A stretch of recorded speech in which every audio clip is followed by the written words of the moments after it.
무안공항 제주도 항공여객 사고의 말씀을 드리겠습니다. 자, 여객기는 추락 원인은 조로 충돌로 인한 레일링교의 불발로 추정하고 있습니다. 최상무행안 장관은 대행근황 대행은 무한항공기 사고 인명구조에 총력을 다하라고 지시했지만 안타깝게도 더 이상 생존자를 찾지 못했다는 슬픈 소식입니다. 지금 전국적으로 합동 분향소를 마련하여 슬픔을 같이 나누면 희생자분들의 넛을 같이 위로해야 마음이 편할 것 같다면서 조문객을 줄을 이어가고 있습니다. 애도의 마음을 표현할 수 있도록 분향소를 마련하였으니 많은 시민이 함께 마음을 모아 고인들의 맹복을 비르고 유가족들에게 깊은 위로를 뜻을 전하였으면 한다라고 합니다. 그러면은 현장에 직접 연결로 하는 것으로 하겠습니다. 그러면은 무안으로 돌아가겠습니다. 네, 태국 국적의 승객도 2명 있었습니다. 공개된 영상에는 비행기가 랜딩 기어 없이 착륙을 시도하는 모습이 포착되었습니다. 비행기는 땅을 미끄러지며 콘크리트 벽에 부딪힌 후 폭발의 불길에 휩싸였으며 폭발 이후 거의 완전히 파괴되었습니다. 8시 57분 항공교통관제사가 해당 비행기의 충돌 위험을 경고한 것으로 알려졌습니다. 그로부터 1분 후 오전 8시 58분 7시 216편 조종사가 긴급 신호를 보냈습니다. 비행기는 원래 오전 9시에 활주로 1번에 착륙할 예정이었으나 랜딩 기어가 펴지지 않아 착륙에 실패했습니다. 이는 비행기가 하강 중 무언가와 충돌했을 가능성 때문으로 보입니다. 첫 번째 착륙 시도가 실패한 후 비행기는 공중에서 선회하며 랜딩 기어가 없는 상태로 착륙을 시도했습니다. 관제탑은 비행기의 활주로 19번 반대 방향으로 착륙하라고 지시했습니다. 조종사들은 지시에 따라 비상 착륙을 시도했지만 비행기는 착륙 후 속도를 줄이지 못한 것으로 보입니다. 결국 비행기는 활주로를 벗어나 지상 항법 장치를 들이받은 뒤 공항 울타리에 충돌하며 두 동강이 났고 불길에 휩싸였습니다. 소방청은 12월 29일 오후 사고로 인해 179명의 승객이 사망했고 단 2명만이 생존했다고 확인했습니다. 생존한 2명 모두 승무원으로 사고 직후 구조되어 목포의 한 병원으로 이송되었습니다. 당국에 따르면 사고로 사망한 탑승객 중 가장 어린 희생자는 3세 남아였으며 가장 나이가 많은 희생자는 78세 고령자였습니다. 사고 직후 여러 소방기관이 즉각 수색 작업에 돌입해 희생자들의 시신을 수습했습니다. 국토교통부는 사고 현장에서 2개의 블랙박스를 수거했으며 오전 11시 30분에는 조종석 음성 기록 장치를, 오후 2시 24분에는 비행 데이터 기록 장치를 확보했다고 밝혔습니다. 항공사고 조사관 8명과 항공안전검사관 9명이 즉시 현장에서 초기 조사를 시작했습니다. 구조와 복구 작업에는 490명의 소방관, 455명의 경찰관, 340명의 군인을 포함해 총 1,500명 이상의 인원이 투입되었습니다. 무안공항 활주로는 2025년 1월 1일 오전 5시까지 폐쇄되었습니다. 임시 안치소가 공항에 마련되었으며 당국은 가족과 협력하여 신원이 확인된 희생자들을 외부 시설로 옮기는 절차를 진행했습니다. 지난 일요일 발생한 제주항공 항공기 사고는 1997년 이후 최악의 항공 재난으로 평가받고 있습니다. 도대체 무슨 일이 벌어진 것일까요? 이 비극적인 사고를 초래한 원인은 무엇일까요? 조류 충돌이 이번 사고의 원인으로 떠오르고 있습니다.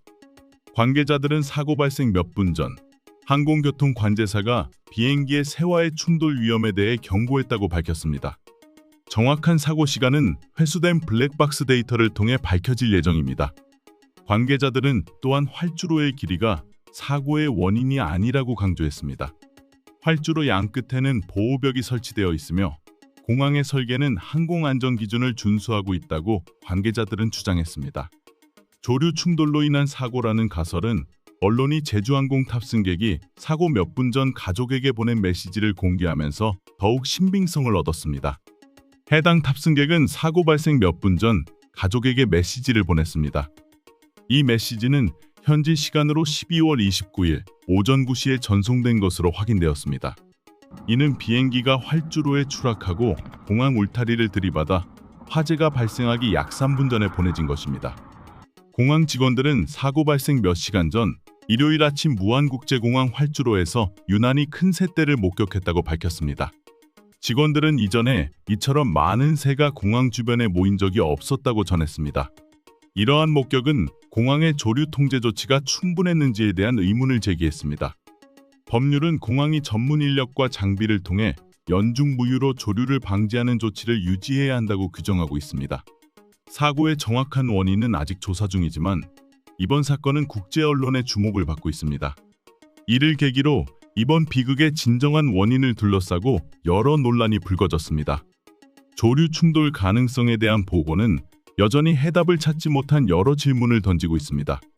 많은 전문가가 사고 당시 비행기가 폭발하기 전의 영상을 분석하며 몇 가지 이상점을 지적했습니다. 현지 및 국제 언론이 공개한 영상과 사진에서는 제주항공 7C216편이 앞뒤 랜딩 기어를 열지 않은 채 고속으로 활주로에 복부 착륙하는 모습이 포착되었습니다. 비행기의 꼬리 부분에서는 연기가 피어오르고 있었습니다.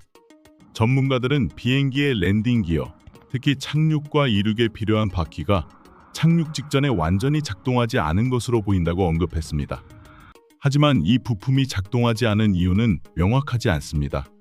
초기 증거는 비행기가 새와 충돌한 이후 랜딩 기어가 고장났을 가능성을 시사하고 있습니다. 분석가들은 비상 상황에서 지상지원팀의 대응에 대해 몇 가지 의문을 제기했습니다. 이들은 이러한 상황에서 지상 직원들이 비행기 착륙에 앞서 더 많은 준비를 했어야 한다고 주장했습니다. 이와 같은 비상 상황에서 왜 활주로에 소방차가 대기하지 않았을까요? 왜 소방 거품이 활주로에 미리 뿌려지지 않았을까요? 그리고 비행기는 왜 활주로와 먼 지점에 착륙했는지도 의문입니다. 또 다른 중요한 질문은 왜 활주로 끝에 벽돌담이 설치되어 있었느냐는 것입니다. 사고 당시 조종석에는 2명의 조종사가 있었으며 기장은 6,823시간의 비행 경험을, 부기장은 약 1,650시간의 비행 경험을 보유하고 있었습니다. 이처럼 풍부한 경험을 가진 조종사들이 어떻게 이러한 치명적인 사고를 초래했는지 이해하기 어렵습니다. 이러한 질문들은 사고를 지켜본 대중과 전문가들 사이에서 제기된 주요 의문점들입니다. 한국국토교통부에 따르면 비행 데이터 기록 장치는 사고 발생 약이 시간 30분 후인 오전 11시 30분에 발견되었으며 조종석 음성 기록 장치는 오후 2시 24분에 회수되었습니다. 이 장치들은 항공기의 모든 시스템에 대한 매개 변수를 조사기관에 제공할 것입니다. 특히 조종석 음성 기록 장치는 이번 비극적인 사고의 경과를 가장 명확히 분석할 수 있는 데이터를 제공할 것으로 기대됩니다. 전문가들은 조류와의 충돌 가능성이 착륙 장치의 심각한 결함을 초래했다고 보기는 어렵이 부족은 매우 이해하기 어렵다고 덧붙였습니다. 활주로 길이에 대한 또 다른 의문도 제기되었습니다. 이번 사고가 발생한 무안국제공항의 활주로는 서울 지역의 상업공항 활주로보다 짧습니다. 전라남도 무안국제공항의 주요 활주로는 2,800m로 서울국제공항의 최단 활주로 길이인 3,750m보다 현저히 짧습니다. 이로 인해 짧은 착륙구역이 비행기가 활주로를 벗어나게 만든 요인일 수 있다는 추측이 나오고 있습니다. 항공 분석가들은 정확한 사고 원인을 밝히기 위해 추가적인 증거가 필요하다고 강조했습니다. 여기에는 비행기 착륙 전 조류와의 충돌 가능성에 대한 현지 관계자들의 추측도 포함됩니다. 조사관들은 이번 비극의 원인을 밝히기 위해 계속해서 조사를 진행하고 있으며 일부 전문가들은 이번 사건의 조사 결과가 나오기까지 몇 달에서 몇 년이 걸릴 수 있다고 보고 있습니다. 이번 사고를 둘러싼 논란이 계속되는 가운데 실제로 이 악몽을 경험한 생존자들은 무엇을 말하고 있을까요? 이모 씨는 이번 사고에서 운 좋게 생존한 제주항공의 2명의 승무원 중 1명입니다. 그는 동료 여성 승무원과 함께 구조대에 의해 비행기 잔해에서 구조된 후 목포의 한 병원으로 이송되었습니다. 강한 충격으로 인해 부상을 입었으나 생명에는 지장이 없는 상태였습니다. 그러나 사고는 이모 씨에게 큰 충격을 주어 일시적인 기억 상실을 초래했습니다. 병원으로 이송된 그는 계속해서 의료진에게 무슨 일이 있었던 거죠? 왜 제가 여기 있죠? 라고 물었습니다. 이 남성 승무원은 사고 직전 비행기 후미에 있는 승무원 전용 좌석에 앉아 안전벨트를 착용했던 기억만 떠올렸습니다. 비행기가 착륙했음을 느꼈지만 그 이후의 상황에 대해서는 전혀 기억하지 못했습니다. 병원 측에 따르면 이모 씨는 왼쪽 어깨뼈가 골절되고 머리에 부상을 입었으나 의식이 명료하고 걸을 수 있는 상태였습니다. 가족의 요청에 따라 그는 당일 서울의 한 병원으로 이송되었습니다. 또 다른 생존자는 20대 여성 승무원으로 구모 씨로 알려졌습니다. 그녀는 비행기 엔진 중 하나에서 연기가 나기 시작했고 이후 폭발이 일어났다고 격앙된 목소리로 회상했습니다.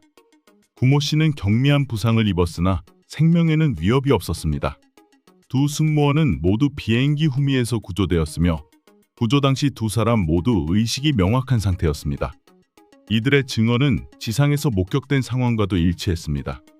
무안공항 근처에 거주하는 41세 유재영 씨는 사고 직전 비행기의 오른쪽 날개에서 불꽃이 튀는 것을 목격했다고 말했습니다.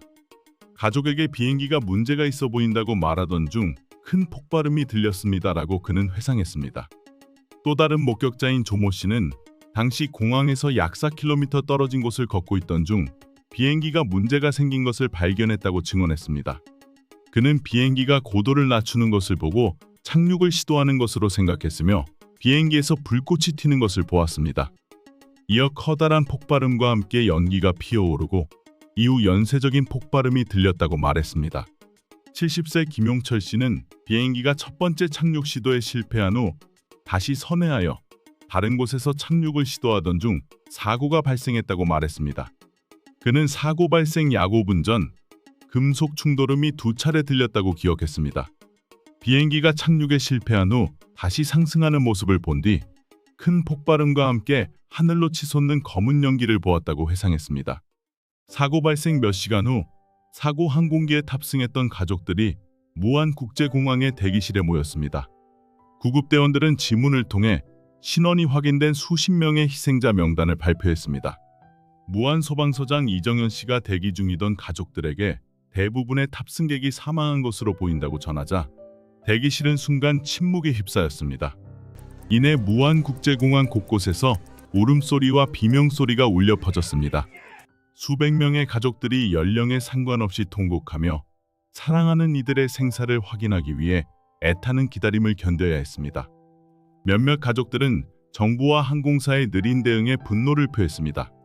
이들은 아침 일찍 사고 현장 근처로 이동할 수 있게 해달라고 요청했으나 공항구역의 보안 문제로 인해 거절당했다고 밝혔습니다. 가족들이 공항을 방문한 최상목 대통령 권한대행을 둘러싸고 실종자에 대한 최신 정보를 요구했습니다. 사고 현장에서 최 권한대행은 어떤 말로도 가족들이 겪는 고통을 위로할 수 없다고 전하며 희생자 가족들에게 전면적인 지원을 약속했습니다. 최 권한대행은 무안 지역을 특별 재난 지역으로 지정했습니다. 이번 사고는 비행기가 활주로를 벗어 479명의 사망자를 낸 것으로 추정되는 참혹한 사건입니다. 최 권한대행은 정부가 사고의 원인을 철저히 조사하고 유사한 사고를 방지하기 위한 예방 조치를 마련하겠다고 강조했습니다. 또한 그는 관련 기관의 모든 장비, 인력 및 인프라를 동원하여 피해 복구를 지원하라고 지시했습니다. 그는 구조 작업 중 소방대원들의 안전을 확보하기 위해 신중하게 대응할 필요성을 재차 언급했습니다. 이번 사건은 한국에서 발생한 최악의 국내 민간 항공 재난으로 기록될 것이며 저비용 항공사와 관련된 최초의 대규모 사고로도 남을 것입니다. 최 권한대행은 이번 사고를 계기로 1월 4일까지 국가 애도 기간을 선포했습니다. 그는 전국적으로 17개의 추모소를 설치할 것이라고 밝혔으며 정부 청사에서는 조기를 개항하고 공무원들이 검은 리본을 착용하도록 지시했습니다. 이번 사고는 한국 국회가 임시 대통령을 탄핵한 이후 최 권한대행이 직무를 이어받은 이후 처음으로 맞닥뜨린 큰 시련입니다. 이번 비극적인 사고 이후 보잉 737-800 항공기가 논란의 중심에 서게 되었습니다. 보잉 737-800은 전 세계에서 가장 널리 사용되는 항공기 중 하나로 약 200개의 항공사가 이 기종을 운항하며 전 세계 항공기의 약 15%를 차지하고 있습니다. 항공 데이터 제공업체 시륨에 따르면 현재 전 세계적으로 약 18,000대의 여객기가 운항 중입니다. 보잉은 1998년 이후 약 5,000대의 737-800 모델을 고객사에 인도했으며